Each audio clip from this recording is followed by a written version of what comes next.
Live from the TheatreMaker.IE studio at Axis Ballymun. A little later than usual because we've been broadcasting live since 11 a.m. this morning. Apologies for the delay.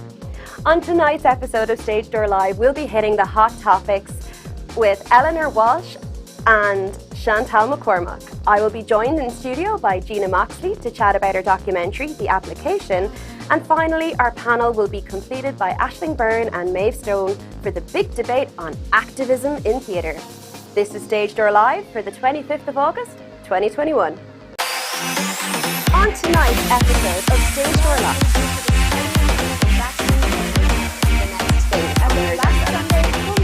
so it's a mixture of things. So what we're with reunion. Gave me a bit of time, gave me a bit of space, I think to think. Which is crucial to our identity. Welcome to Stage Door Live. I'm Janice de Bruyne. Thanks to the support of Axis Ballymun and Dublin City Council, we're broadcasting from the TheatreMaker.IE studio at Axis Ballymun, part of the Axis Media Hub. We've got a great show for you tonight, but before all that, let's take a look at the top news stories from Micheál at Irish Theatre this week, in what is his last appearance with us for this show, at least for now. Take it away, Micheál.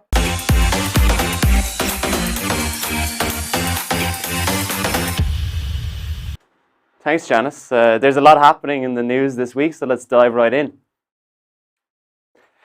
The National Campaign for the Arts is hosting an online arts sector meeting tomorrow at 3 p.m. to discuss current issues around reopening arts and live events, as well as our pre-budget submission for 2022. Earlier today, people who had registered for tomorrow's NCFA meeting may have received an email stating the meeting was cancelled. NCFA has stated this was a Zoom issue and the meeting is in fact still going ahead. Everyone is welcome to attend the meeting, which will take place on Zoom tomorrow at 3 p.m. You can register online. We will post a link and it is available on the NCFA's Twitter. If you have questions or comments for the meeting, please email us at info@ncfa.ie. President Joe Biden addressed an emergency meeting of the G7 and other world leaders yesterday as the US comes under mounting scrutiny to answer for the chaos in Afghanistan amid the withdrawal of America's troops. Biden told the leaders of the G7 countries that the evacuation operation in Kabul is on pace to finish by the 31st of August. According to a statement from White House Press Secretary Jen Psaki, British Prime Minister Boris Johnson, who hosted the meeting, was expected to request that to extend the deadline. The Taliban, however, have said they will not accept an extension. In a joint statement afterwards, the G7 leaders expressed grave concern about the crisis in Afghanistan as thousands of Afghan refugees are amassed around Kabul airport trying to get out of the country and as the countries carry out one of the biggest airlifts in history to get their citizens out. The G7 countries called for international partners to work together to help Afghans safely evacuate the country and resettle elsewhere. The virtual meeting came against the backdrop of a turbulent US withdrawal from Afghanistan that has seen the Taliban forces take control of the country in roughly 10 days as the Afghan military and the government capitulated. And on Monday morning, the Arts Council released a statement apologising for its insensitivity. In what has been called a tone-deaf response to the restrictions, the Arts Council had released a new ad campaign entitled Art Flourishes in the Face of Adversity. The campaign was supported by newspaper representative group Newsbrands Ireland, and over the weekend a number of papers carried a Nina Simone ad featuring a picture of the singer with the tagline, "Segregation couldn't separate Nina Simone from her music." The words "white only waiting room" were superimposed besides the singer's face, representing the Jim Crow laws across parts of the United States in the 19th and 20th century. The ad was understood as a reference to the current COVID-19 restrictions and drew the ire of many on social media. The Arts Council stated it had got it wrong and apologised for aspects of the campaign unintentionally appearing insensitive and upsetting. Professor Philip Nolan of NPHET has warned the peak of the Delta wave has not yet been reached. The peak is expected by mid-September, according to the head of NPHET's Epidemiological Modelling Advisory Group. Nolan also said, from that point, the level of infections in the population should start to slowly decline, and then over time the risk of catching or spreading the disease should reach its lowest points in the course of late September, October, November and December. According to the data, Nolan expects 90% of the population to be fully vaccinated by then. Ministers are expected to proceed with the phased reopening over the autumn and winter, despite the recent surge in cases associated with the Delta variant. The reopening plan will set timelines for the reopening of the arts and live entertainment sectors, religious services, indoor sports, workplaces, indoor events, and some leisure outlets. Nolan added that NPHET expected a lower vaccine uptake in the 12 to 15 cohort, but is happy that the vaccination process is well on target. Mr. Reid also said 6.6 million vaccinations have been administered to date. He said 91% of adults have now been partially vaccinated, while 85% are fully vaccinated. He urged people to wait 1 or 2 weeks before the vaccines become effective. And on the return of live events, Croke Park held 40,000 spectators on Sunday for the All-Ireland hurling final. Limerick beat Cork to claim their 10th All-Ireland and their 3rd in the last 4 years, but all eyes have been on the fallout after the event. Videos have been circulating online of thousands gathered around Dublin drinking in large numbers.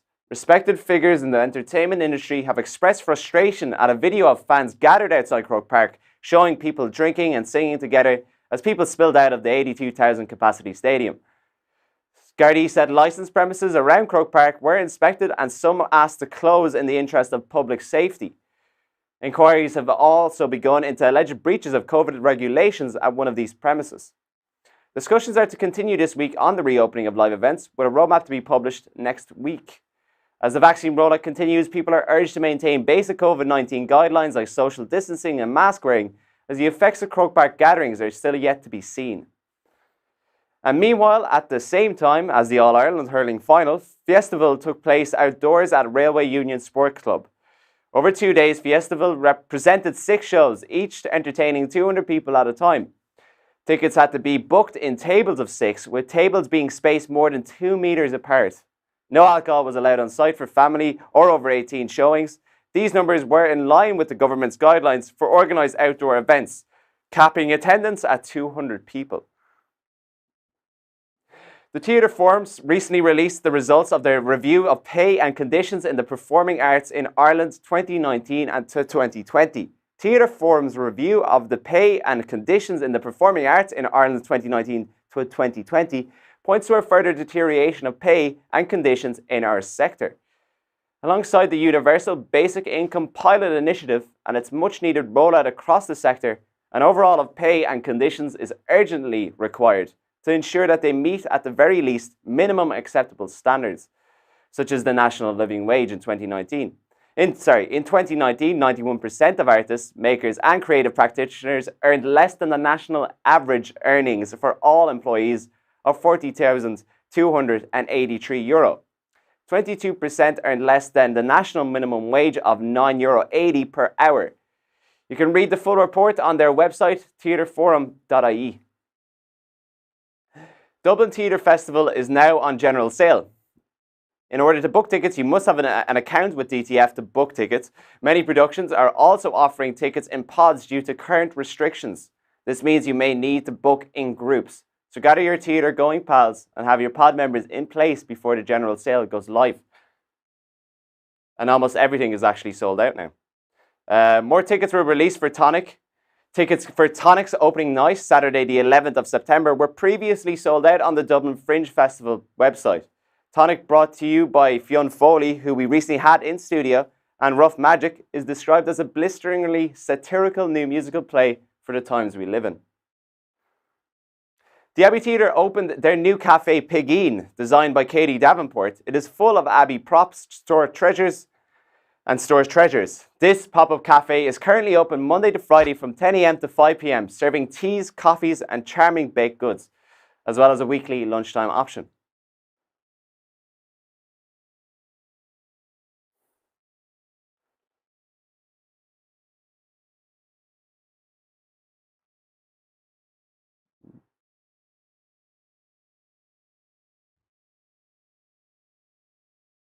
Sky Arts is currently in a dispute with the Black British Theatre Awards. Sky Arts has been accused of showing a sheer level of disdain towards the Black British Theatre Awards by not commissioning the event for a second year.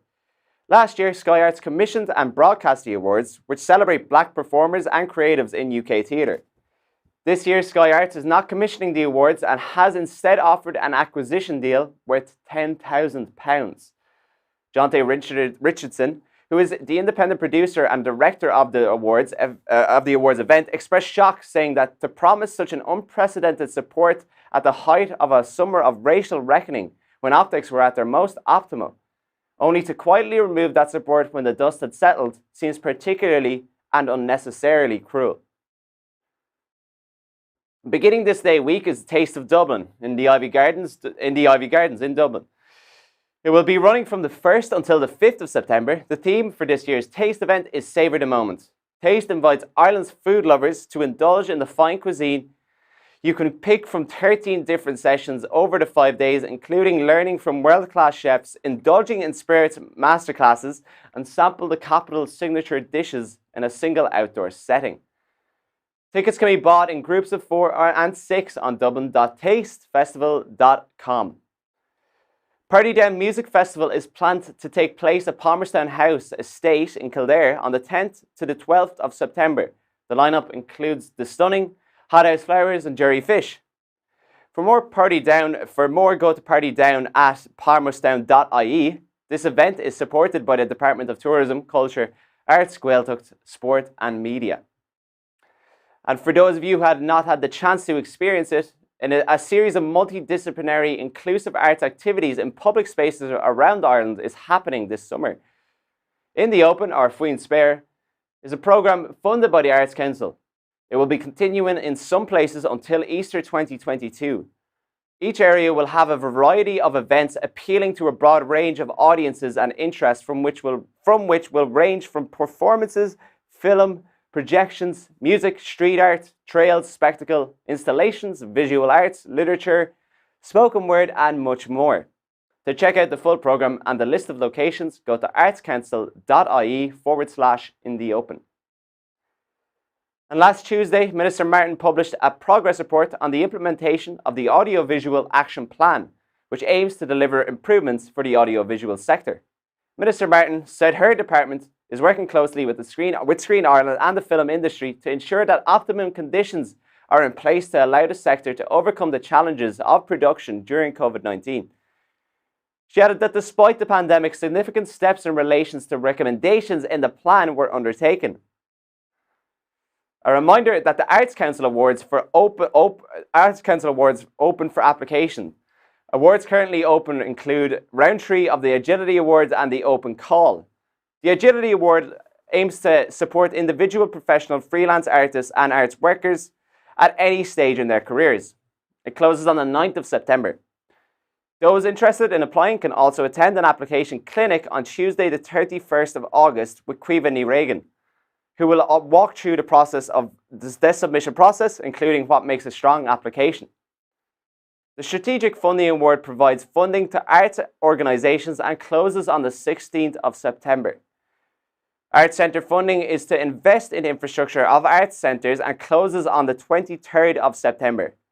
The Open Call Award is for artists and arts organisations to develop and shift their practice and profile work on a national scale.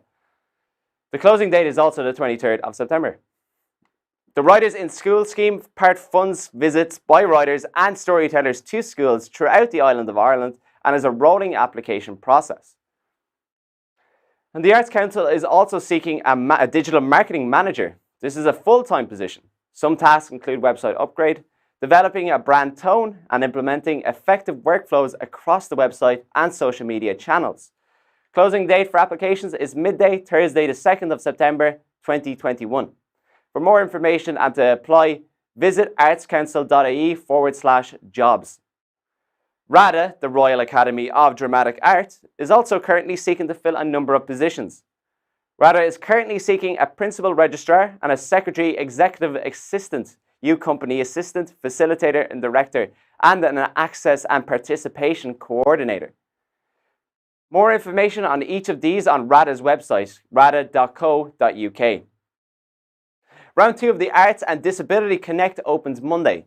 The Arts and Disability Connect scheme is designed to support artists with disabilities to develop their practice and to connect with arts organisations and arts professionals in Ireland. Artists can apply for 4 different awards, €15,000, 4 different awards, €15,000 for new work, €5,000 for research and development, €3,000 for mentoring, and €1,000 for training. Applications are opening Monday, and the deadline is Monday the 18th of October 2021 at 4 p.m. Applicants will be told the outcome by December. You can watch Round 1's information sessions on Arts and Disability Ireland's website, adiarts.ie. The Arts and Disability Scheme is funded by the Arts Council and managed by the Arts and Disability Ireland. One for the designers, architects and engineers. Dublin City Council has announced that the Dublin Docklands Light Commission, which seeks designs for a light for City Quay on the south bank of the River Liffey in the Dublin Docklands.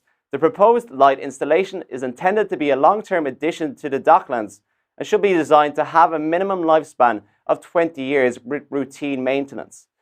The selected proposal will have to be developed, fabricated and installed by the 30th of June 2022. A briefing session will take place online, which will include presentations as well as a question and answer session. The meeting will take place online this day week, the 1st of September at 1 p.m. Booking for this event is essential, but the briefing will also be filmed and posted online. Artists or teams are welcome to submit queries to the Public Art Officer. Contact publicart@dublincity.ie. The closing date for queries is the 15th of September at midday. The closing date for Stage 1 proposals is Wednesday, the 29th of September at 2021 at 4 p.m. And now what's going on this week? The world premiere of Dr. Rosalie McDonagh's Walls and Windows continues this week. Challenge myself as a writer. I like romance, what goes on between couples and what holds them, what breaks them, what shapes them. What in other circumstances might be taken for granted becomes something that these people are not able to have. The tragedy of the play is that in a different world, they probably would have made it.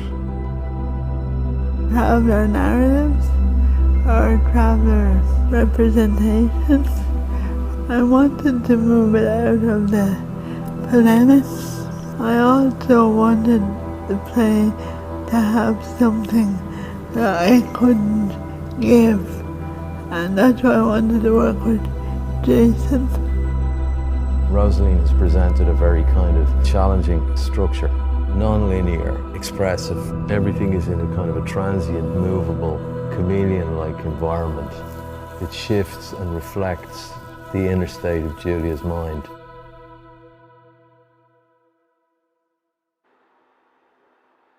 Directed by Jason Byrne, Walls and Windows will be performed to a live audience of 50 people per night, with live stream performances on the 27th and 28th, and on-demand options from the 29th of August through to the 11th of September. Along with Part 1 and Part 2 of Something in You Knows Things, there's another SoundCloud experience available at the Gate Theatre's website. As part of the Gate studio, playwright Matthew Minesino and director Mark Atkinson have radically reimagined Maxim Gorky's dark comedy, Children of the Sun. Extracts from the process are now available on SoundCloud, iTunes, Spotify or Podbean. And Galway International Arts Festival kicks off this Saturday, running until the 18th of September. Opening the festival this weekend is a smattering of in-person and online visual arts, music and theatre events. On the last episode of Stage Door Live, Janice was in conversation with Philip Doherty from Phoebe, as we heard about their first production as company in residence at Untitled. Cogani Saoirse, or War of Independence, is a multi-stage visual spectacle using Connemara as the backdrop, and with a large ensemble cast performing in Irish, but accessible to spectators with or without the language. Tickets and more information available at giaf.ie. Other performances and events include After Love, the Contempo Quartet, John Gerard's Mirror Pavilion, and Happy Days, Life on the Rock, a photographic, sonographic and videographic exhibition celebrating the processes of Leanta Sunna in Inisheer. Saturday will also see Dance Limerick present They Started Chanting Too by David Bolger and Gaffer Kush Farraga by Lucina Zwolinska. as part of the Step Up 2021 Irish Tour. There's still time to catch the highly acclaimed drama, The Dead, an Opera, online. The musical drama, based on James Joyce's best-loved short story, has been available to stream since the 16th of August and will be showing until the 30th of this month. The show, recorded live at the Gaiety Theatre, is directed by Joe Mangan and presented by Breda Cash Productions. For those who want to see live theatre, there will be an outdoor show this Sunday at St Anne's Park. The show, called The F Word, features 3 15-minute plays written by 3 very different Irish writers, and we performed promenade style. If you're busy this weekend, the show will also be performed on Sundays the 5th and the 12th of September. You can check out Eventbrite.ie for more information. And coming from New York, you can catch George M. Cohen Tonight, presented by the Irish Repertory Theatre. The digital event began on the 17th of August and will continue until Sunday with a show specially adapted for screen by John Peterson. Catch tickets on the Irish Repertory Theatre's website. Firedoor Theatre's production of Yasmin Reza's God of Carnage continues until this Saturday. Tickets are available at smockalley.com. And there's still time to catch 1 Hour to Ron Montana, a one-man comedy set to the soundtrack of the 1980s. The Glassmass Theatre presents their debut production in their new venue and has been showing since the 2nd of this month. The show is also running until Saturday. Tickets are available at on glassmasstheatre.com or in person at the Bestseller on Dawson Street. And Sorry, Wrong Number will be broadcast on RT Radio 1 this Sunday, the 29th of August, described by Orson Welles as the greatest single radio script ever written. Sorry, Wrong Number is a radio thriller set in 1940s New York. It will be broadcast Sunday at 8 p.m. as part of a collaboration between the Druid Theatre and RT Radio 1's Drama on 1. As always, we want to hear from you. What news items did we miss? What do you want to hear about? Send us your press releases and suggestions to news@TheatreMaker.IE or drop into our DMs on social media. And back to you, Janice. At TheatreMaker, just to give you an idea of some of the work we've done, we've put in the hours. Here's TheatreMaker's impact in numbers. We've created 96 hours, 16 minutes and 10 seconds of content. In Irish theatre this week, we've made 14 episodes. Altogether, that's 5 hours, 38 minutes and 11 seconds. The average ITTW show clocks in at 26 minutes. And all of you have viewed Irish theatre this week 40,208 times. For Stage Door Live, we've made 31 episodes. That's 51 hours, 35 minutes and 9 seconds. The average SDL episode clocks in at 1 hour, 39 minutes and 51 seconds. And SDL has been viewed 64,799 times. All our video content has 8,788 views on Facebook, 20,994 views on YouTube, and 9,878 views on Twitter. We've featured 157 artists, art workers, producers, directors, and other creatives. And here at TheatreMaker, we have helped other organisations create just over 36 hours of content. Wow. That is a lot of numbers, and apologies for tripping up over some of them. They were a lot bigger than I would have thought. A big thank you to everyone who has supported us from the very beginning and each step along the way. If you like what we're doing and want to show us some love, we have several ways for you to do so. Join us tomorrow from 11 a.m. to 9 p.m. for another marathon, our last day of our Keep the Conversation Going festival.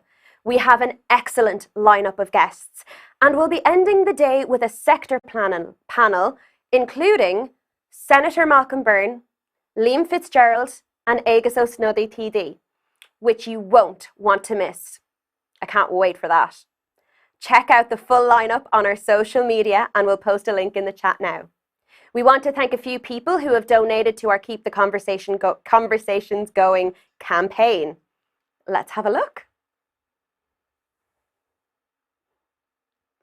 Standing by, technical difficulties. Sorry, everybody, it's been a really long day. So thank you to Vengeance. Thank you so much for your donation. Really appreciated. Isaac's Network, thank you. Oh my God, 100, that's so lovely. Thank you so much. Really feeling the love. Catherine, thank you to Catherine. That is amazing. Thank you so much. Joseph, excellent. Joseph is a fan of the show. I see him all the time in the comments. Thank you so much, Joseph. That's really appreciated. To everyone who has given us money and has donated, thank you. Oh, and another one from Rodo, another friend of the show. Oh, Rodo, that is beyond generous. Thank you so much. Really feeling the love with all of those donations. Thank you so much, everyone who has taken the time to donate. There's still time. Check out our website, TheatreMaker.IE/donate. And if you're not in a position to donate financially, I'll just remind you again to please just share our work, share our streams, share our website with your colleagues and friends, and help us get the word out there. Every little helps.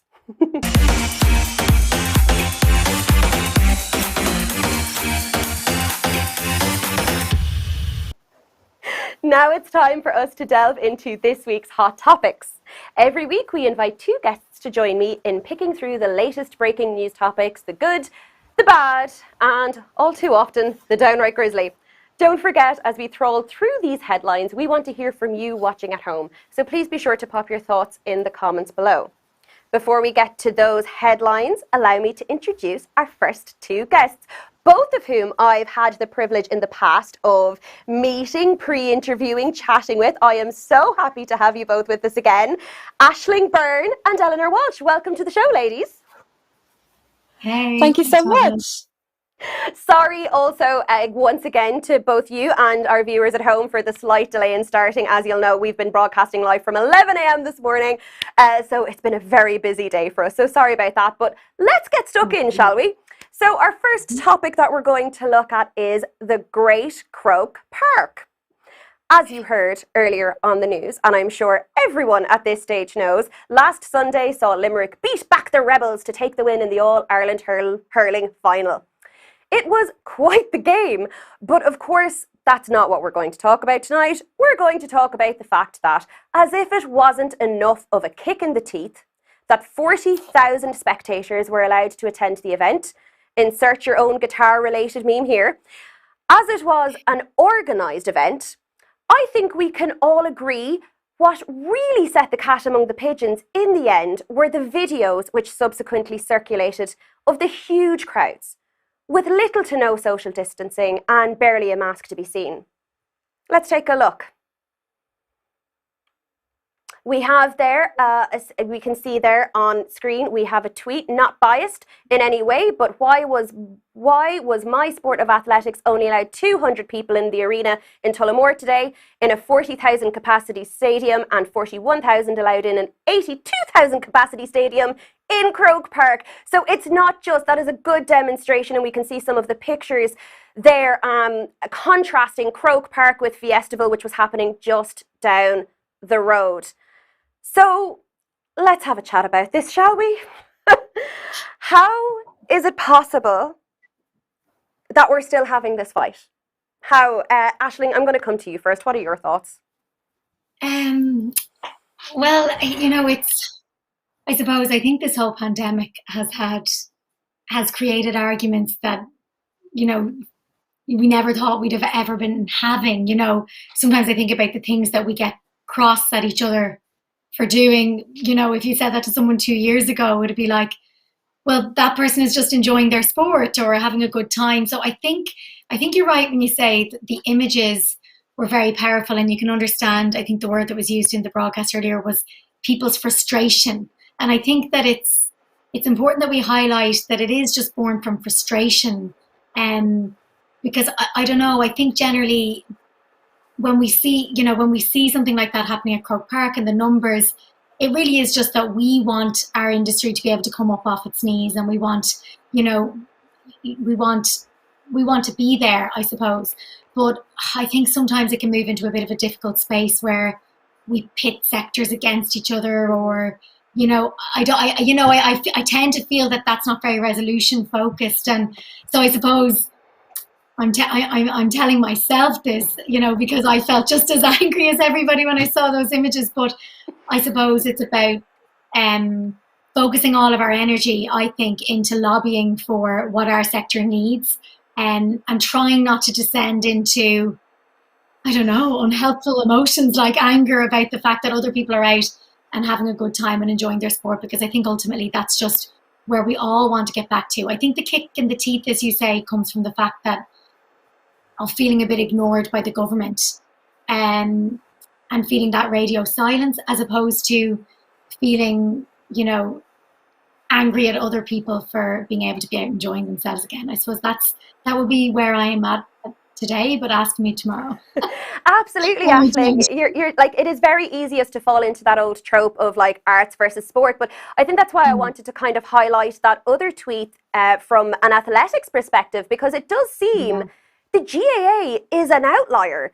Like, it's not even arts versus sports. This is the GAA versus everything else. Eleanor, what's your take?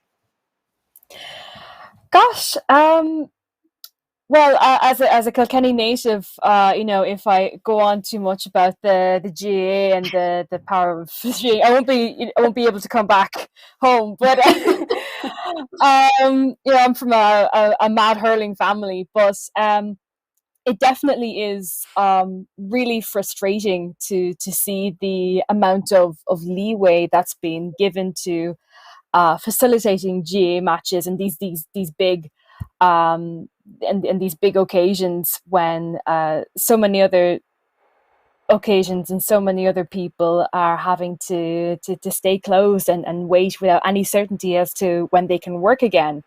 Even across other sports and other industries. I don't really, it is also frustrating and even upsetting to look at the pictures of thousands of people on Jones's Road without any masks or social distancing. But on the other hand, because the event is taking place, the All Ireland final with 40,000 people, in one sense, I don't really blame them, because if everything's meant to be going on as normal, then and we've been given permission for this to happen, then I don't blame anybody for getting confused about what the guidelines might be at any point during this. But again, it's the GAA must be a very, very powerful lobby, as we're finding out, just like the Restaurants Association and so on. I mean, there are some who would say that it comes down to money a lot of the time, and the GAA definitely ticks that box. I mean, certainly, Eleanor, you touched on a good few points there, and there's none of us here who are hating on the players or the managers or even the spectators. As you say, they were told they had permission to do this, and certainly being from Kilkenny, you definitely can't say a word against hurling. But none of us are hating on the sport itself or the players, or like, everybody is entitled to enjoy it. But there does seem to be this really bizarre, and I think this really is where the frustration comes from. You look at the images of the stadium in Croke Park, that many people sitting right next to each other, and then you look at the images the very same time down the road, Fiestival, and there's 2 meters, pods of 6 people really distanced. What is the disconnect in the government? It's the inconsistency, isn't it? And Ashling, have you any idea what is that disconnect? Where is it coming from? Yeah, I couldn't claim the knowledge to know where it's coming from, but I think that's very true. I think Eleanor articulated that very well, is that it lends itself to a general confusion around what the actual guidelines are. Now, I'm one of those people that, for my own sanity, sort of tuned out of those daily updates and, stopped tuning in as much, but you'd certainly keep abreast of the general developments, particularly in relation to your own industry. But I do remember having that, moment of being taken aback when I saw the crowds at the match, when I was watching it myself, and thinking, oh wow, I didn't think that was allowed yet, for anyone. So I think what it is it's kind of, it has created a disconnect between, people's own understanding of what it is that we're actually allowed to do or supposed to be doing. I think, there's just a general confusion and a bit of engagement and clarity, and a roadmap. I think we all are just really waiting for that roadmap. Like, that needs to come. I know it's due to come this week, I think, but a little bit of guidance of what's coming down the road, I think would quell some of that frustration and some of that anger. Yeah, certainly. I think as well, you kind of touched on it there, Ashling. Like, all of us were really on board with the restrictions when we could understand the logic of why these decisions were being made. So to see that somehow that's allowed in Croke Park, but it's not allowed somewhere else, it just confuses everybody and makes us very... And I do believe actually that Croke Park is now going back this week to 24,000 for the next game. Which is the camogie. Make your own deductions from there, as you will. I will say no more. As we kind of building on what you're saying there, Ashling, we are heading back into school. We are heading back into lots of things opening up. So surely the concern around potential spread, especially with this Delta variant that we've just heard earlier, the peak is going to happen mid-September. And we've just had this event with 40,000 people, no masks, no social distancing, and now the schools are about to go back. Should we be concerned? Eleanor, I'll come to you. Probably. It is concerning. I mean, I don't know why anybody wouldn't be concerned. It's the watching the rise of the Delta variant over the past couple of months as we've been reopening here in Ireland has been I know I've sort of found it stressful and worrying, but at the same time I understand sort of why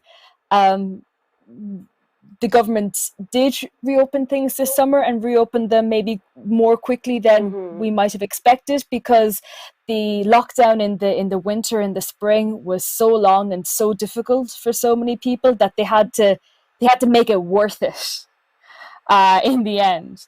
But I was wondering if there's maybe not after the outcry from the arts and entertainment sector after the images in Croke Park and the events over the weekend, but maybe there might be a misconception amongst the general public or a lack of knowledge that the arts and entertainment sector is still pretty much shut down, because I saw Marion Keyes tweeting this evening that things right now are like a cosplay of normal.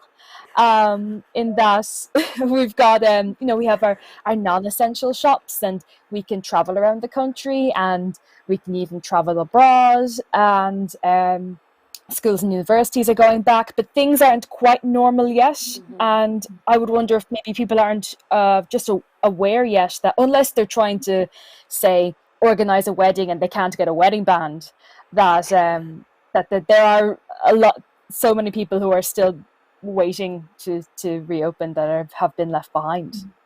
Cosplay, that is the best description of the world we're currently inhabiting, I think. I've heard. Thank you so much for gifting us that. I can't take credit. No doubt that this conversation is just going to keep going, and we're going to keep having these discussions while we're waiting for the roadmap, but I'm afraid that's all we have time for that topic. Moving on to a not entirely unrelated topic, Minister Martin getting a seat at the table.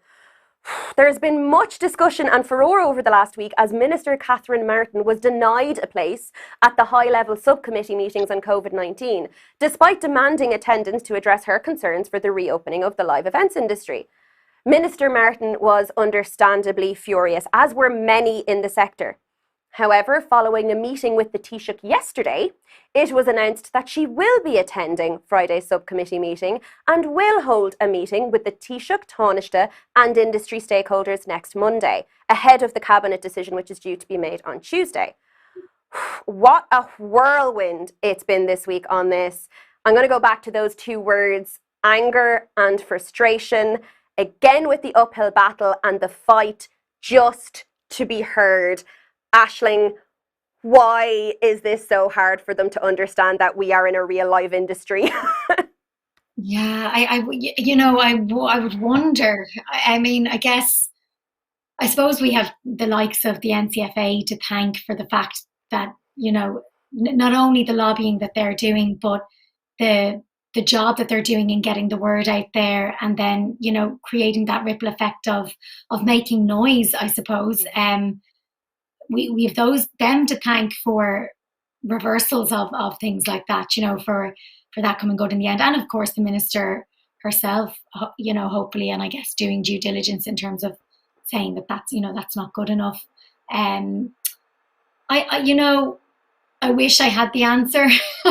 I wish I had the answer as to why, you know, and sometimes, you know, there was a lot of sort of trite at the beginning of the pandemic, you know, we all turned to art, you know, like a lot of that kind of creativity, creativity is going to get us through. And Shakespeare wrote all these plays during the plague, and all this kind of rhetoric that was out there at the beginning of the pandemic, that I think we lulled ourselves into a sense of this might be the thing, you know, this might be the thing that gets people to realize how important the arts are. But I think, you know, we were living, unfortunately, in a bit of a dreamland with that.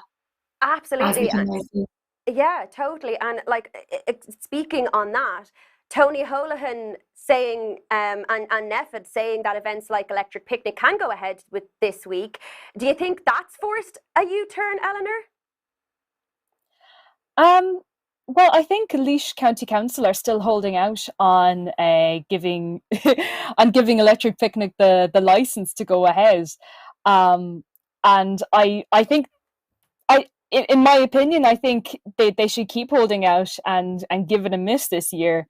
But in terms of Minister Martin trying so hard to get on that subcommittee to represent the department and the industry, I mean, it seems like for like the last couple of months, you know, arts and entertainment and tourism has only been represented by, or there's only been one issue that's come to the forefront of that, and that's restaurants and indoor dining over and over again for months. That was the thing. And then they got their wish, and it was like, what else do you want? In terms of tourism and entertainment. And yes, yeah, I think maybe it's just because there's been historically stronger lobbies who have been working with longer for more resources. Maybe it's I don't know, I saw it suggested over the weekend that, say, going back to the GAA, there's political parties who find it easy to canvass through the association and the clubs. But hopefully now, I think there's enough public outcry that people can see how long the industry has been waiting, not only to get back open, but to get any information at all. So I think hopefully this is the U-turn. We say again. Yeah, absolutely, Eleanor. We all are really, really seeking that clarity and certainty and some kind of roadmap. In the interest of time, we're going to, as much as I would love to dig into this topic a little bit further with both of you, we're going to move on now to the next segment of the show. Thank you so much, Eleanor and Ashling, for your talk, for your thoughts on those topics. And of course, you'll be joining us again for the big debate at the end of the show. Thank you so much. If you find value in Stage Door Live, please help us grow by letting your friends and followers know. If you're watching on Facebook, hit that follow button and give us a like. Take a moment to share this live feed with your friends and followers right now. If you're watching us on YouTube, make sure to give us a thumbs up, subscribe to our channel, and click that bell to keep updated on our new and exclusive YouTube content. Your support helps us continue these important conversations about Irish theatre now and into the future.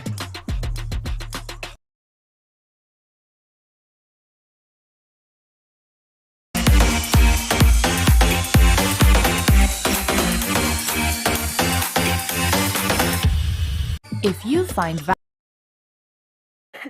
Thank you, everybody, for sticking with us today. If you've been joining us earlier in the day, you will all know that we have been broadcasting live from 11 a.m. this morning. So apologies for some of the few technical glitches that we've got going on today. It's been a very, very long day, but we've had a great time. We hope you have too.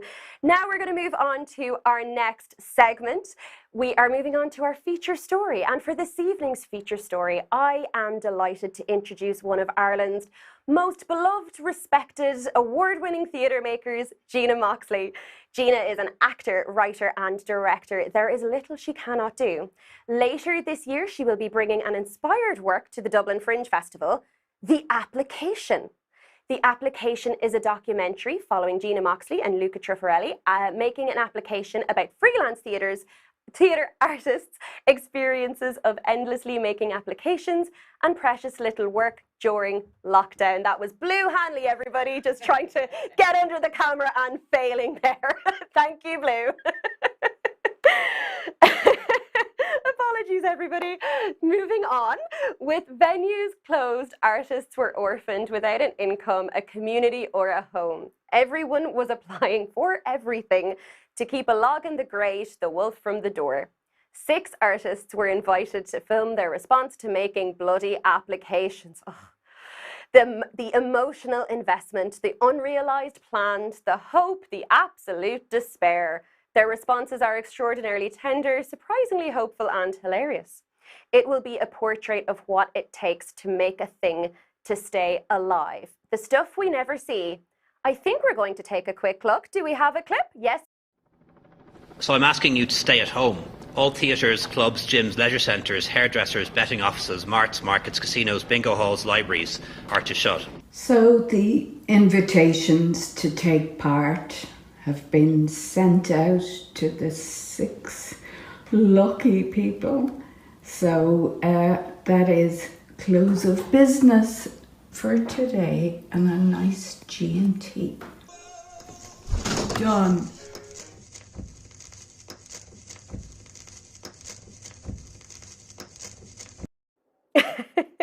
Gina, thank you for coming in today. It's such a treat to have you with us. Very welcome. Thanks for asking. Before we go any further, I'm just going to let our audiences in on a little secret. I had a chat with you about this earlier, but you are the reason I finally made my decision to become a theatre director. It's all my fault. Blame me.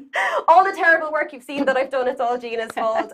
Gina was an ISDA judge a long time ago, and I had a show and she nominated me for Best Director, along with the other judges, of course. Very well deserved. Thank you. I'm just amazed you remembered me. Thank you so much. I'm honoured. And I owe you for making that decision. So thank you so much again. A glass of wine or something. Definitely. Next time I'm at a show in person, we'll have a glass of wine at the bar. I owe you that much at least. So moving on. Yeah. First of all, being part of the Dublin Theatre Festival, making work, how does it feel to be out, as you put it in a recent tweet? We're not out yet, but I answered DTF's call for, it was a thing called Futures, where they gave people a bit of money to develop something. And this, I haven't a clue when anything was anymore. It was during lockdown. Lockdown 1, 2, 3 or 4, I don't know.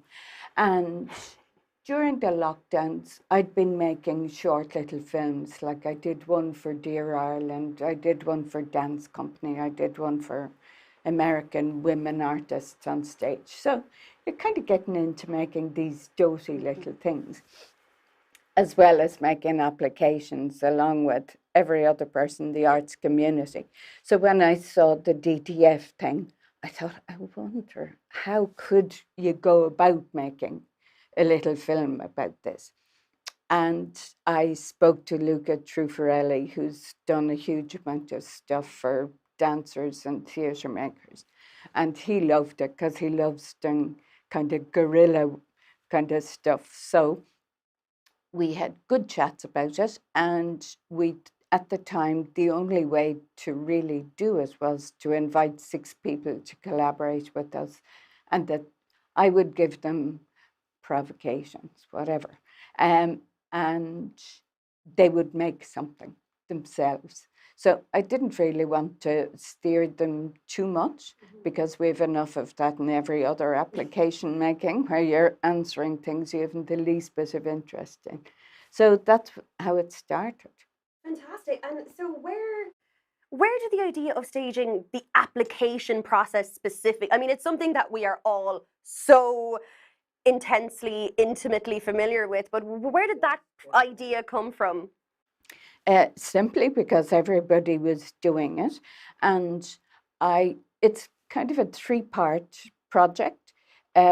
One was that we asked the artists to film a response, whatever, to the making of applications. The second part was that when we could, we would take their portraits in their houses, surrounded by their stuff or important objects. And then the third part, fingers crossed we'll get to do it during DTF, was to film themselves working at their desks. So the idea is to project those outdoors during the festival so people see artists working. This is what you don't see. This is how you make stuff. You just sit there and do the slog, you know?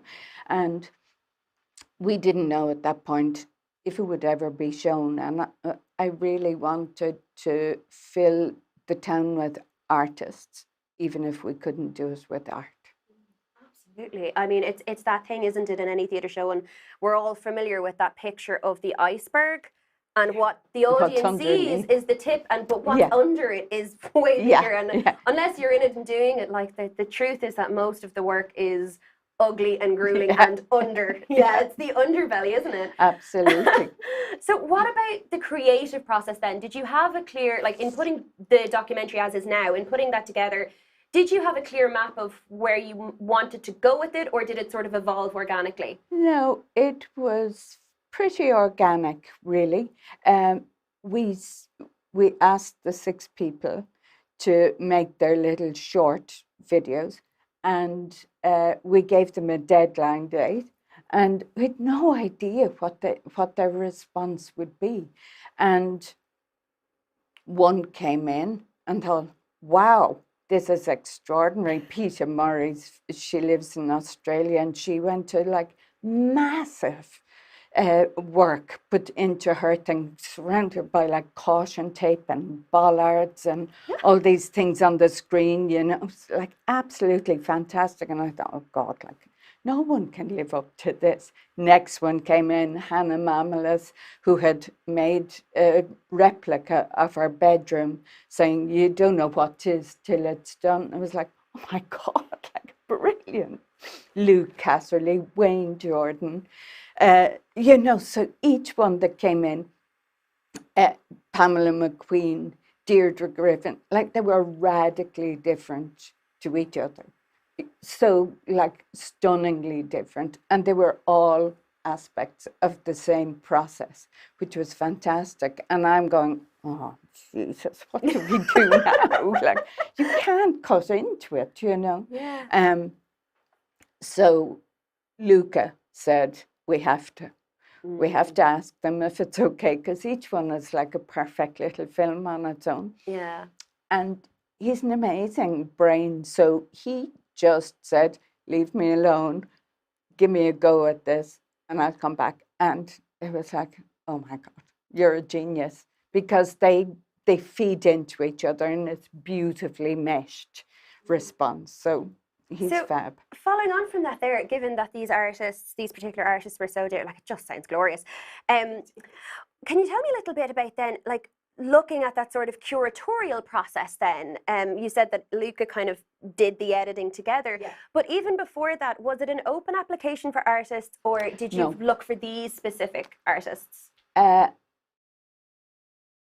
It's gas. I really can never remember the starting point of processes, but we tried to get a number of people whose discipline was a bit different, who we thought would have different responses, different age groups, different art forms. I think Hannah is more comedian and actor. Peter Murray's an academic, and TheatreMaker Wayne's a director and actor. So they were they had a couple of sides to them. Some people said no. So you just try and balance, you know. And then it was like, okay, here it goes. If it doesn't work, we can possibly ask other ones or try and make do with what we have. But we couldn't go out at the time. So, like, I had never met some of the people. I'd never met Hannah Mamelas or Deirdre Griffin. I'd seen their work, but I didn't know them. And it was like, wow. It must be a very fascinating snapshot into the inner workings of these artists. Because like that, you've seen their work, you've seen the tip of the iceberg, and now you're getting to see underneath. Well, what was amazing was getting to go to their houses. You go, okay, now I get it all. It's like Pamela McQueen, who's a dramaturg as well, like, she's got 3 kids. The woman's head is full of stuff. And she's so organized. But then you see why. Like, she'd done 75 applications last year. You think you're bad. Oh my God. Like, she had made 75. So she has stress toys to show you, like, how she deals with, and this is what I used towards the end of the year. And, like, it was just hilarious. That is astonishing. Oh my word, 75. I'd be in a heap. I'm in a heap after one. Like, I know. And the funniest thing was I did apply myself to the Arts Council for an Agility Award to finish this. I didn't get it. Stop. Ladies and gents, there's hope for us all. Yeah, I Gina know. Moxley doesn't get funded. There is hope for us all. That I think it's it's really funny, you know. Yeah. Well. I mean, was there an element at all, because I think I'd feel a little bit like that, like, was there an element of PTSD watching some of this process, them going through this? Actually, you know, well, it really surprised me because they weren't bitter. Actually, they weren't bitter or angry, which I expected there to be elements of that, certainly. But maybe it was the lockdown. I think a lot of people felt a bit kind of relieved in some ways, you know. No, it's really, I can say this because they made the work. It's gorgeous, you know. It's very tender and uplifting and weirdly hopeful, you know. But I guess we have to, because you'd never make another piece of work again. Like, you know, we've all been turned into bloody bureaucrats. You know, it's like the old Soviet Union or something, state-sponsored art, and we're all little bureaucrats doing responses to audiences, anything but making the art. You know, and I just think there has to be a better model than that. Yeah. But this, I just love for people to be able to see the resilience of the artist, and also just to see kind of inside what the process is like, you know. Deirdre Griffin, who's a performer, trying to see her to sit down at the desk, you know, she's got one leg up here, she got the Hoover out, she's eating crisps, she's eating stuff, she's picking away at things, she's doing somersaults, and then she sits down, she's back up again immediately. It's hilarious. I feel like I can really relate to that personally. I think, you know, I wanted to make something as well for the public, yes, but also for the artists to go, good on you. You're getting through. Fair dues. It does sound like it would be quite, it will be quite comforting in a way. I hope a load of artists are in the new theatre most nights, you know. We can only get 14 in at the moment, but I hope by the 5th of October, hopefully, like even 25, you'd feel kind of cozier. But it's a lovely space, the new theatre. It feels like that's the perfect place for it. And it's just like, that's us. That's what we do.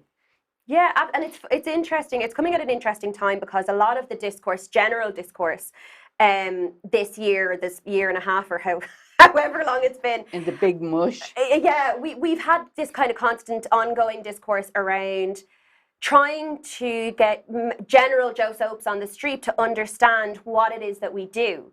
And to kind of go, you know, there's been times where we've, you know, people have felt like that they nearly have to justify their careers, and no, it takes a lot of work. No harm if we could get some of the people who manage theatres to understand what we do before we even get to the Josephs or the government. Or, you know, I think it's fake, this industry thing, a lot of the time. There wasn't much cohesion. You know, the NCFA, let them do it all. And it's all very nice and civilised and that, but I think it just needs to be much more radical. And, you know, the government say live entertainment. Now, they don't even say theatre. We're gone. Like, we are gone. Invisible. Off the map. So should we be marching the streets? Should we be banding together? And I really think so. I think, like, we're too nice, you know. Why do you think that is? Do you think that there might be like a fear that if we kick up too much of a fuss, our funding will be cut? Or do you think... Look, I mean, I'm sorry, I have no time for that kind of thinking. I don't know why. People like to be liked. And it's a very theatre thing, actually. And also there are always consequences if you step out of line. Always. You get blackballed, you know. It might never be overt, but it always happens. You never see radical people and you think, I wonder why. Where are they? Surely somebody gives the sugar. Absolutely. And it's actually something that has come up a lot here as well in our shows, here in some of our discussions, this idea that we need to come together. And we need to say, as a community that make this work, as workers, as people who are of worth and are doing really good work, that, you know, we matter. And be much bolder about it, I think. Yeah. Oh, Gina, you might be quietly inspiring me to revolution the here. Barricades. Come on. You'll see me next week marching on the wall. Outside the new theatre every night during the festival. Absolutely. So just bringing things back a little bit to the documentary. Yeah. You touched on it a little bit there, but was there anything when it was all put together that really surprised you, that you just did not expect?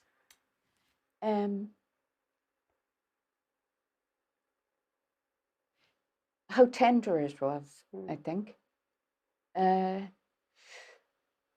one of the artists' contribution particularly, what it took him to make something was very beautifully articulated. And it's like, oh my God. And what the no's mean when you apply.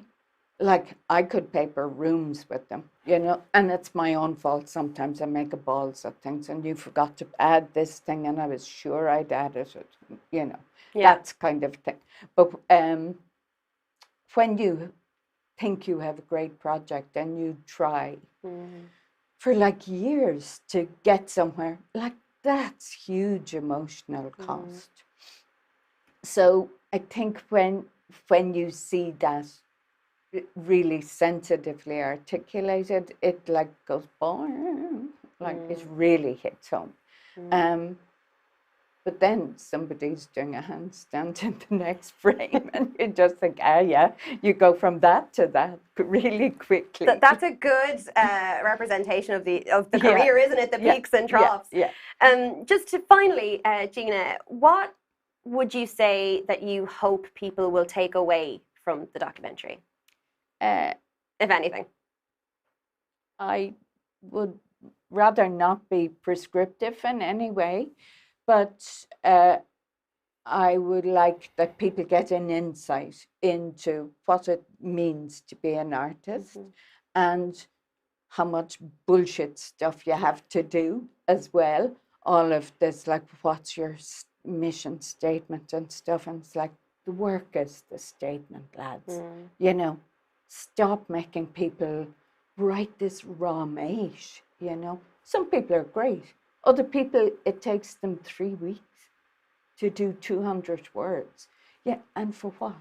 You know, so I think that there should be a really radical overhaul of how bureaucratized we've all become. It's so managerial and technical and everything that it's like, they aren't instinctive things to artists.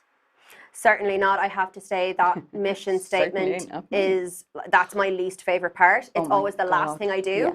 I hate it. And terrible. I just feel such a fraud. Yeah. You know, a fraud. You're writing about yourself, how great you are. It's like, oh my God. I hope no one I know reads this. Yeah, absolutely. Thank you so much for joining me today, Thank you. Gina. I wish I could talk to you for longer. You will. Definitely. We're gonna have that wine, I'm telling you. We will. Before we move on, is there anything else that you'd like to tell our audience about that you have coming up, or upcoming projects that they might want to keep an eye out for? I'm in a radio play that Dylan Tyke made. It's on the, I'm just gone blank now on the name of it. Damn. It's kind of based on Fassbinder's Fear Eats the Soul, where a young traveller man and an older sentiment lady have an affair. So that's got massive fallout. So that's on RTE on the 3rd of October. Fantastic. Yeah, it's fab. Sounds great. It's going to be great. Proper drama. Yeah, proper Excellent. drama. I love it. Okay. Thank you so much, Gina. Thanks. The application will be screened as part of Dublin Theatre Festival from the 5th to the 16th of October at the New Theatre. Tickets are an absolute steal at €5, but numbers are restricted, as you just heard, so please do book to avoid disappointment. You can find all the information you need on the DTF website, dublintheatrefestival.ie. I'd like to take another moment, if you will allow me, to remind you that the TheatreMaker.IE team needs your help to keep the conversations going. As I've already mentioned, August is our fundraising month. We've set up a special page on our website, www.TheatreMaker.IE, where you can pledge your support and show how important TheatreMaker.IE is to you. If you can't help financially right now, that's totally cool, we understand. But if you could please take a moment to share our request for support with 5 of your friends, that helps too. The last day of our Keep the Conversations Going festival is tomorrow, starting at 11 a.m. But don't worry, you can continue to pledge your support even after tomorrow. Thank you in advance for your support.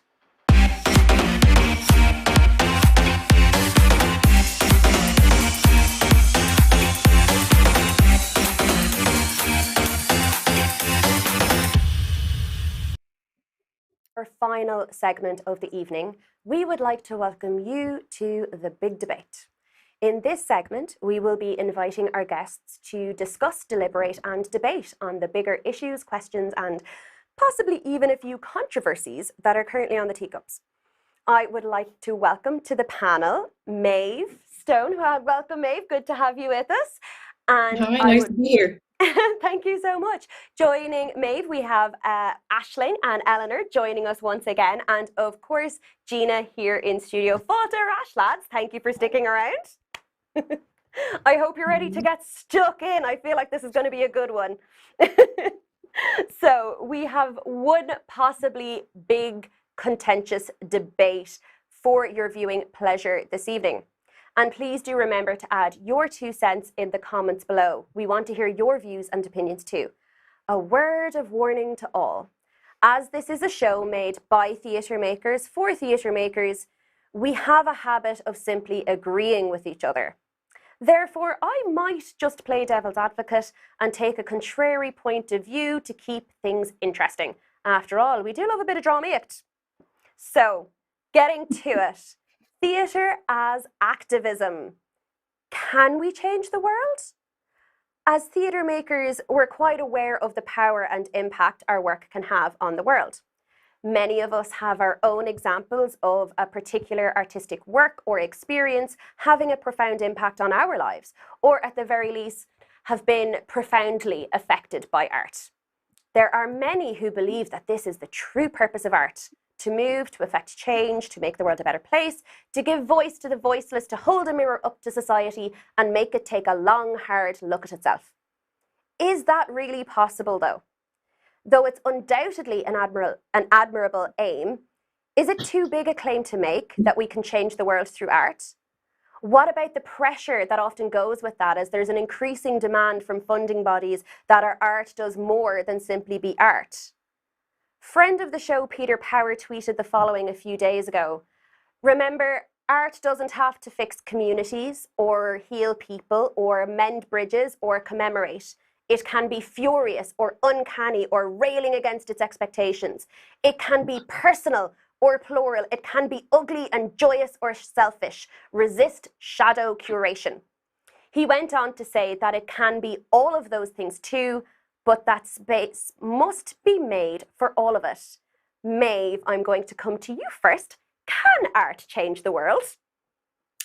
I think it does on a daily basis, because people are as multiple and varied as we all know. Like, everybody's an individual. I think art is a reflection of the things that are either currently in the status quo or, like Peter's describing, inhabit a space that's more challenging of the status quo. So I think both reflect a politic. One is reinforcing and the other is challenging. But I think that for me, there's a deep relationship maybe between imagination and empathy. And I think that's where there's an interesting space to occupy as an artist. If you're interested in engaging people at an empathic level around, an idea or a politic, I think imagination is one of the only ways that we can access experiences that we haven't actually had. And I think that connects us to people who are maybe living lives that are very different to ours. Yeah, certainly. And I'm going to take a moment here to point out that on this panel, it happens to be full of women who all make work which can be seen or viewed or perceived as activism. Ashling, I'm going to come to you on that point. Like, should we be trying to change the world with our work? I mean, I would agree with what Maeve said. I think that art does change the world, whether you're, if you're invested, if you're emotionally invested in what you're doing, it changes the world, whether it's implicitly or explicitly planned for or not, I think what Maeve was saying around the emotional power of storytelling, like, if people connect with the work that you're making, it permits people to explore different worldviews or, inhabit different perspectives. And so even the most, I suppose, unpolitical of art, or something that's not explicitly trying to, as per that tweet earlier, like heal a community or exist in the realm of arts participation or socially engaged practice, I think contains that nugget of potential. If there's artistry at the heart of it, it contains that nugget of potential to light a fire in one person or support people to see something from a different perspective. So I think it can change the world, whether we should be trying or not. I feel quite ignited by what Gina was saying earlier. I'm like, yeah, maybe we should. Yeah, we should be trying to change the world. Certainly, and that brings me neatly to Gina, who I'm going to come to next. As like, when you're writing a play or making a play, which generally comes first? The story or the idea or the intention to say something specific? If I knew that, I'd probably have written hundreds more plays. I try to write about things that matter, that are important. My intention isn't to change the world. My intention is to be truthful, honest, and raise things that I think, not raise because that sounds flag waving, I don't mean it like that, but to present things that are important to me. Yeah, absolutely. Eleanor, I'm going to come to you next. What about art for art's sake? Can we, at the moment there's a lot of pressure from various funding bodies, and not to say that work isn't worthwhile or shouldn't happen, but I find a lot of people are bending over backwards, tying themselves in knots to make a particular type of work to tick those boxes. Can't we just make the work? What do you think? I think there's definitely a place for art for art's sake and art for entertainment's sake. Oftentimes, it can be kind of intimidating to suddenly, feel like you have to solve all the world's problems in a one act play or something. I think it's one of the really nice things from, say, a couple of years ago was the success of the revival of Dublin by Lamplight in the Abbey Theatre. Not only because it was a fantastic production that deserved all its dues, but because it was, a huge Abbey production that was really, really funny, and it had been so long since anybody was talking about like a funny show on the scale that people were raving about Dublin by Lamplight. So it was like, oh, okay, it is cool to like jokes or silly things. But I mean, I think that there's certainly I think Irish theatre makers are really good at I don't want to sneaking in say social messages or commentary underneath what might appear to be on the surface like entertainment or comedy or what have you. But I think no, you're right in that there is definitely a pressure, when you're faced with that application to, to try and define, oh, but how are you going to raise awareness of this, or offer solutions to this, or give a voice to whom, and it can be a lot sometimes. Maeve, I want to come to you now.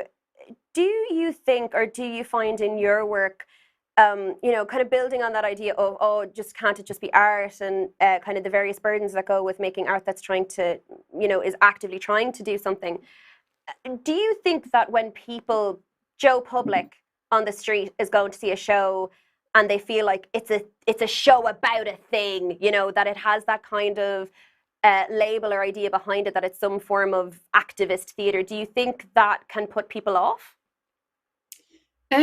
Probably. It's funny though. I don't really consider the work that I make activist work. I think I do work which is in the realm of activism, and then I also make kind of weird experimental theater and musicals and stuff. So I think that the politics, the stuff that I believe in, will always find its way into the work that I'm making, because why would you spend 2 years working on something you don't care about? But I think as artists, as people making stories, the job of convincing the public to come and see your show and spend their money on your work is, is it interesting? Is it engaging? Is it fun? Is it challenging? It's less to do with, in my mind, selling a top line or a macro idea of like, oh, this will launch the Marxist revolution, or this will be, the thing that solves racism in Ireland, because those are false promises. I think the thing that we're interested in when we go and see art is something that will engage us emotionally and something that will tell a human story, and often it's an originality. So yeah, I think it's a funny one, because I even struggle with considering, I don't really consider myself an activist. I think I'm somebody who channels my anger and anxiety into action. But I think the majority of people would like the world to be fairer and kinder and safer for people. So yeah. Yeah, absolutely. And like Maeve, you were sort of ahead of the game really when it comes to climate change and that kind of work. And and now it is something that's so important.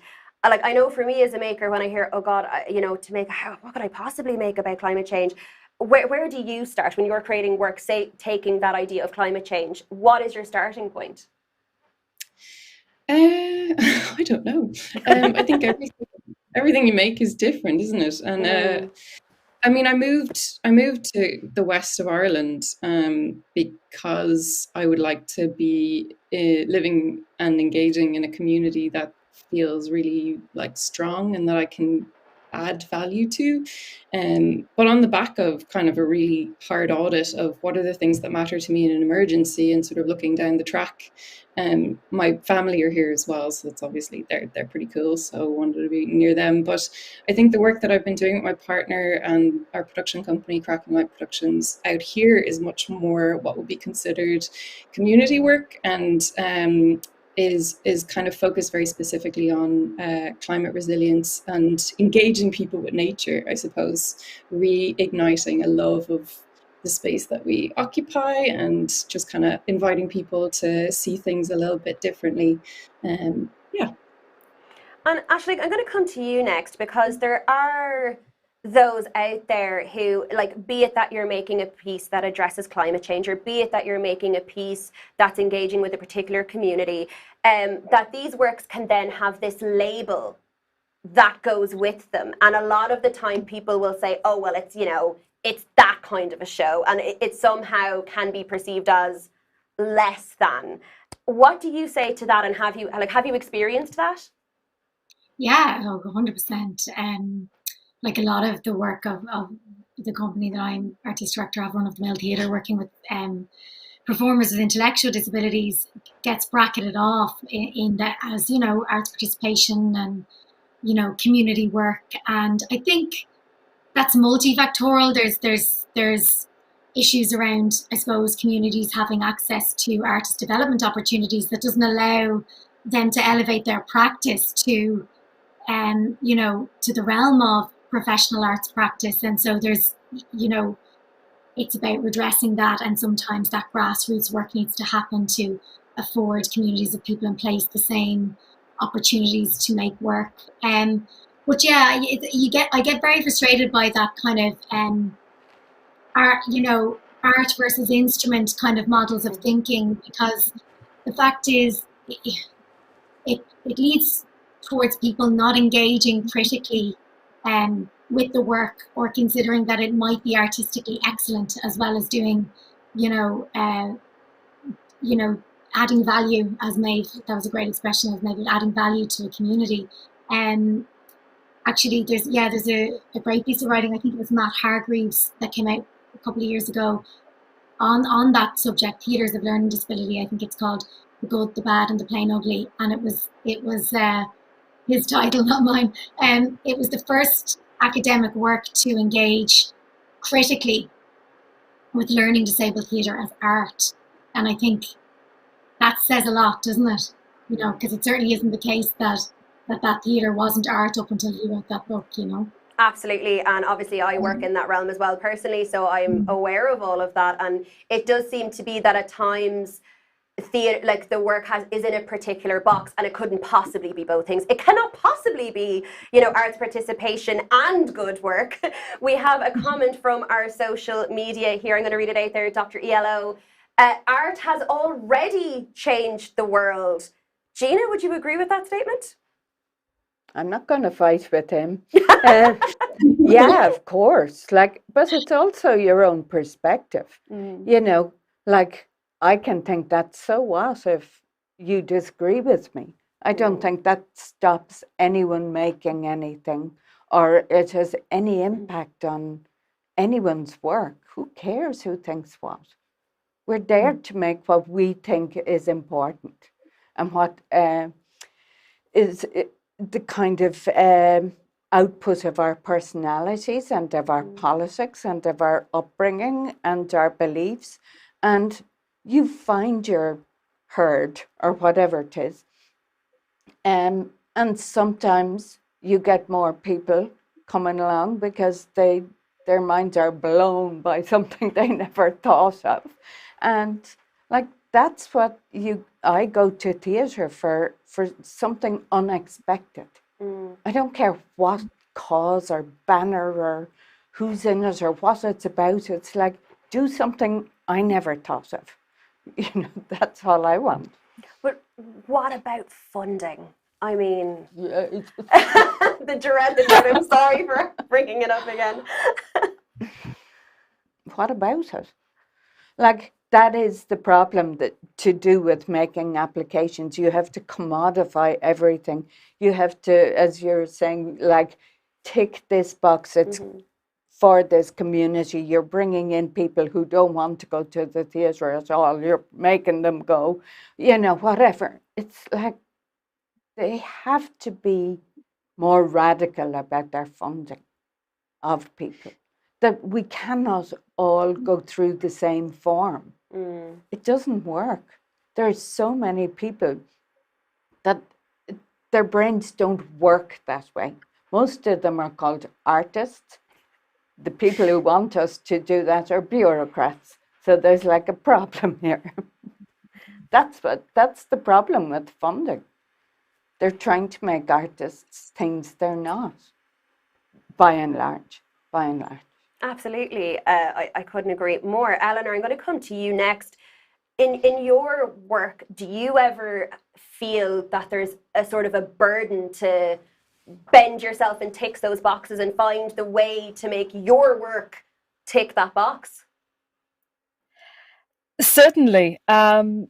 So this is something I think a lot about, that, if, when I make things about, say, an autistic person, because I'm autistic, or I'm in things and I play an autistic person, does it then become like, an autism piece or an autism work, automatically raising awareness, even if it's just, I don't know, like the opposite of something like what I don't know about autism, and more like something, I don't know, an autistic person just happened to find themselves in a spaceship or something. And then also there's, I guess, the definitely the pressure, I guess, to, as you say, so to bend and shape yourselves into a sort of acceptable form of an artist or an actor. I've been thinking about for the past 2 months, okay, I have to sit down and write an access statement, which, if you don't know, is a growing thing that's happening in the UK, whereas disabled theatre artists are giving new partners, people that they're working with on productions. It's basically a description of their disability or illness, how it affects them in the context of making something, and any accommodations that might be needed. So something like, say, rest days, or I can spend this much time on my feet per day, or something like that. And as a disabled artist, I think more and more people are very slowly starting to make them in Ireland. But as I have an invisible disability, I still have a voice in my head that's telling me, you don't want to be putting yourself out there like that, and you don't want to be, starting off telling people you can't do things, even though that's what'll make it all easier in the end, is being upfront, and I know that. But it's a hard hurdle to get across. And then there's, in terms of art changing the world, I guess, as someone, people from a marginalized group, have been depicted in art and media in different ways, that have certainly changed the world, but maybe not in the ways that we would want it to. So these days, in recent years, as we're finally getting the chance to create our own stories and represent ourselves, or hope the effort, or the goals in trying to tip the balance, and to make art that not only changes the world, but also makes the world better for people like us, whereas art about us before might have done the opposite. Yeah. Certainly. Maeve, I'm going to come back to you now, and touching on some of what Eleanor was talking about there, and saying all of this, and as much as I'm poking the bear a little bit, going, oh, why should we have to bend and stretch and whatever to tick these boxes? Do you think that it's actually really important that sometimes there's a funding stream for a particular work of a particular kind? I'm struggling a little bit with the question because I can't think of a particular funding round that I've ever applied for that was kind of explicitly requiring engagement in that way. Like, but that might just be my own. I don't know. So do you think then it's the boxes, like it's interpretation then, do you think? When we're looking at these applications and looking at those boxes, it's how we as artists perceive them?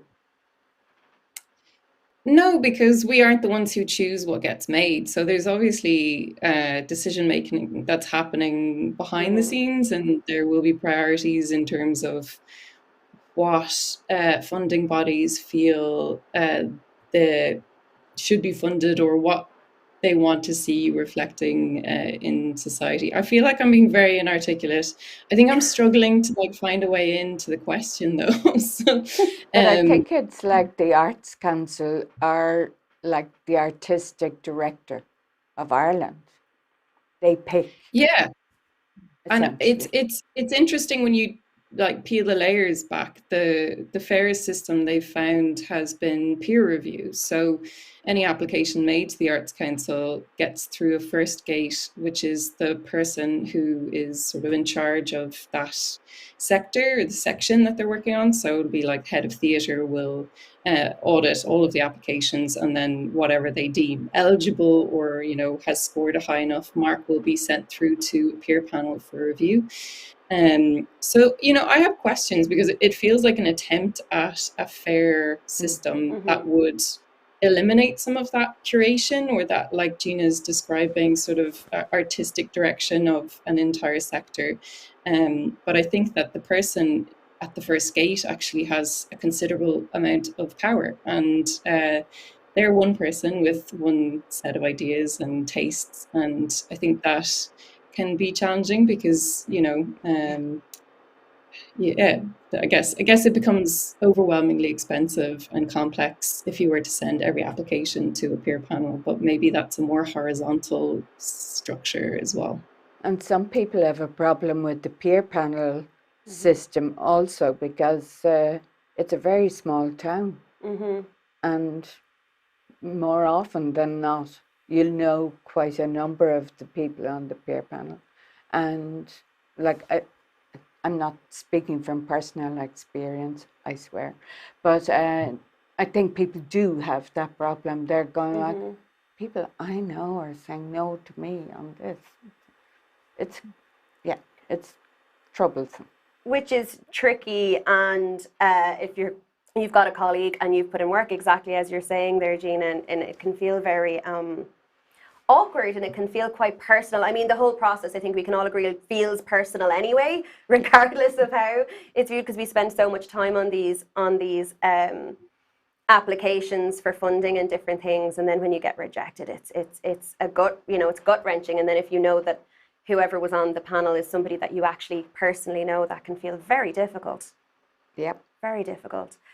So before we finish, I'm just going to go around, and if you could wave a magic wand and make one thing better in the world with your work, okay, if you had one thing that you could change with your magic theatrical wand, what would it be, Gina? I'll start with you. Radicalize young women. Just that. I'm happy then. Say no more. I won't disagree with that. Ashling, what about you? What would you change? Probably increased representation and visibility of unheard voices, really, a bit like what Eleanor was talking about. Representation. Yes, I absolutely also agree with that. Eleanor, what about you? More assisted performances and more relaxed performances, and also after the debacle last week with the media tearing into the Globe Theatre's visual stories, a mainstream respect for assisted performances. Excellent. Again, I absolutely agree. Maeve, to finish with you, what would you change with your magic theatrical wand? I guess I would reverse climate change. Nothing small. But I guess in lieu of that, I would make the art sector the most resilient sector that it could possibly be to guarantee that we're still telling stories in 100, 200, 300 years' time. And excellent. Again, I just agree with all of you. We're going to run out of magic wands. If only we had such magic wands, that would be amazing. Though there's no doubt in my mind that this particular debate is far from over. I'm afraid that is all we have time for. But before we go, really quickly, we've only about 2 minutes. Maeve, I'm going to start with you. What is your next project? Where can people find out more about you? So the next thing I'm working on is called Soul Food. It's a community project bringing people together from new Irish communities and local communities around food, and it'll be screened in Glore Art Centre in November. Excellent. Eleanor, what about you? I'm in a show called What I Don't Know About Autism, which is returning to the Peacock soonish. I don't know if I can say more than that. Excellent. And having seen it in its first iteration, I'm going to recommend that everybody keeps an eye out for that and goes to it. Is one of the most brilliant pieces of theatre I have ever seen. I'm still talking about it and I'm so excited that I'm going to get to see it again. Ashling, coming to you next. Next I'm directing a piece for Children's Theatre Ceol Connected, a trad children's piece called Treehouse up in the Garage Theatre in Monaghan. We're taking Making a Mark on tour next year. At last! Yeah, it's definitely happening now from March next year. We're delighted. And the other project, I have to wait to hear about my Arts Council application. Crossing all of the fingers and toes. I'll try waving that magic wand and see will that do anything. Gina, do you want to remind everybody about that radio play and of course the application? Yeah, Dylan Tighe's radio plays on RTE Radio 1 on October the 3rd, and the application is on in the new theatre from the 5th to the 16th of October as part of DTF. 6, 7 and 8 o'clock every night, and 1, 2, 3 o'clock also on a Saturday, so no excuse. You've heard it, there's no excuse, and we will all be rallying against the Dáil very soon under the banner of Gina Moxley. Keep an eye out for that. Thank you so much to all our guests for joining us this evening. Maeve, Ashling, Eleanor and Gina, it has been such a pleasure chatting with all of you. An all-female panel. I think that might be the first time we've had that. Love it. This is the start of it now, girls. You've started it, Gina. The revolution starts here. Thank you all so much, and I hope you'll all join us again sometime in the future. Thank you.